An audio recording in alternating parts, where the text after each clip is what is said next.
Good evening, my non-existent viewers.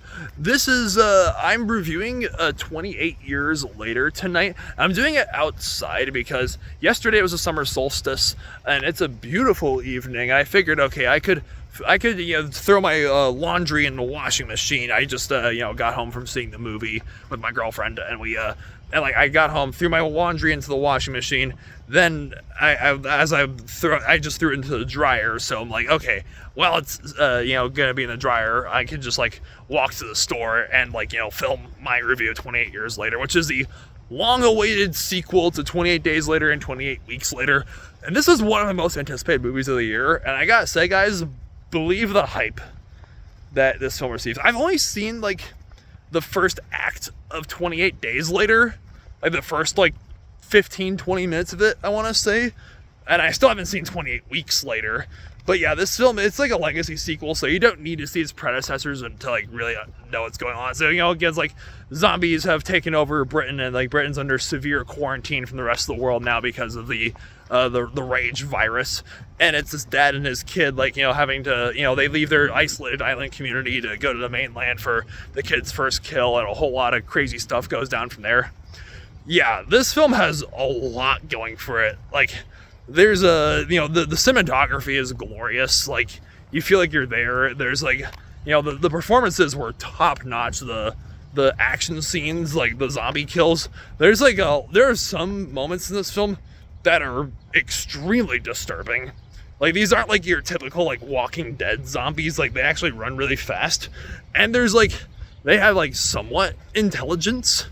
And you don't, there's like I said, very violent and disturbing imagery in this film from the zombies. I don't want to spoil it for you guys, obviously, but just see the film for yourself. Be like, oh my gosh, that's crazy. They also have the weird sort of hierarchy amongst the zombies in this film. It is a very interesting depiction of the zombie apocalypse. Which, I mean, it's directed by Danny Boyle and is written by Alex Garland. What do you expect? I will say this. The biggest issue with the film was I think there are some things that happen that are great in concept but not so great in execution. Without spoiling it, I wasn't really thrilled with the ending with the film as much as I was with the rest of the movie. There are characters that barely get the screen time they deserve. This film is an hour and 55 minutes, right? I think it would have benefited from a slightly longer running time. But yeah, it's I just go into the film with an open mind, especially if you haven't seen I haven't seen 28 Days or Weeks Later front to back I have. But yeah, overall I gotta say this is, as of now, for everything else, it was really gripping and intense. The film is very well executed, and it even almost got me to cry at one part. I was pretty moved by it as well. And yeah, great performances and great action. So I gotta say, as of now, 28 years later, is my second favorite movie of the year, right behind Sinners. Which, oh my gosh, this has been a great year for supernatural, creature horror films, hasn't it?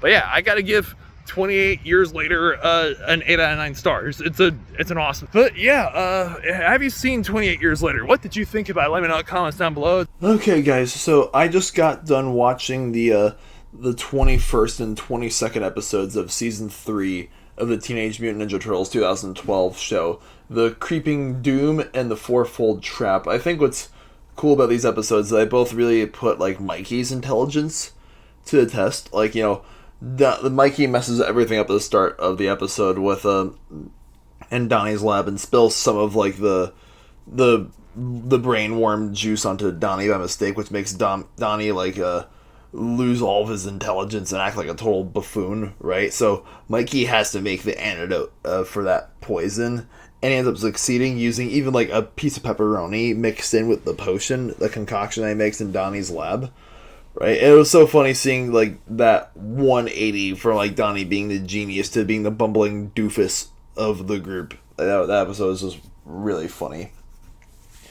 Now, The Fourfold Trap, I'm very excited to see, because we're one episode away from the season finale at this point, right? And the turtles, this episode probably sees them at each other's throats, or should I say at each other's shells the most, as the episode starts with all of them just like arguing and not getting along, right? And having to figure out what to do next about like Karai and how to like, get her back.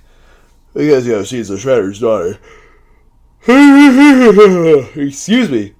She's Master Splinter's daughter, technically, yeah, and she's still being controlled by the brain worm, right?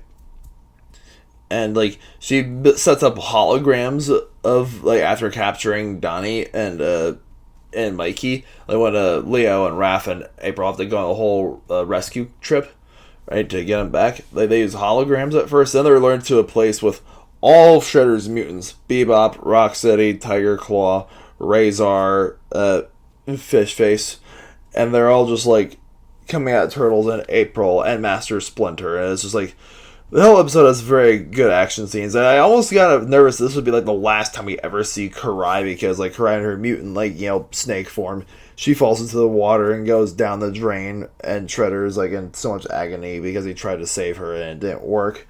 But the episode ends on the note where like Karai escapes from the sewer and like spits out the brain worm finally.